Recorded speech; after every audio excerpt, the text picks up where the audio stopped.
എനിക്ക് അമ്മയോട് കൂടുതലായി ഇഷ്ടം തോന്നുന്ന സമയത്ത് പാടുന്ന ഒരു പാട്ട് ഞാൻ പാടാം കേട്ടോ. ഒത്തിരി കാലമായി പാടിയിട്ട്, അതുകൊണ്ടാ. അമ്മ മഴക്കാറിനു കണ്ണിറഞ്ഞു, ആ കണ്ണീർ ഞാൻ നനഞ്ഞു. പാട്ടും പാടി ഇരിക്കുവാണോ? റേഷൻ കട അരി മേടിച്ചോണ്ട് വാ. 28-ാം തീയതി വരെയുള്ള അരി. അവൻ പാട്ടും പാടി ഇരിക്കുന്നു. നീ പോയി മേടിച്ചോണ്ട് വാടാ. ഇത് മനോഹരായിട്ടുള്ള സൗണ്ടാ. എന്ത് രസം കേട്ടിരിക്കാന്നറിയോ? ഹലോ, അത് നെറ്റിൽ എന്തോ പ്രോബ്ലം വന്നോണ്ട് നിന്ന് പോരാ. ഞാൻ ബാക്കി പാടാവേ.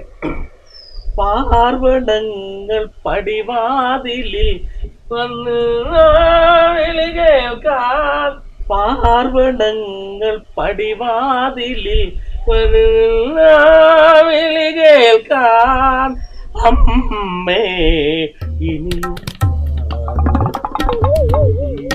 നിർത്തടാ. അവന്റെ അമ്മ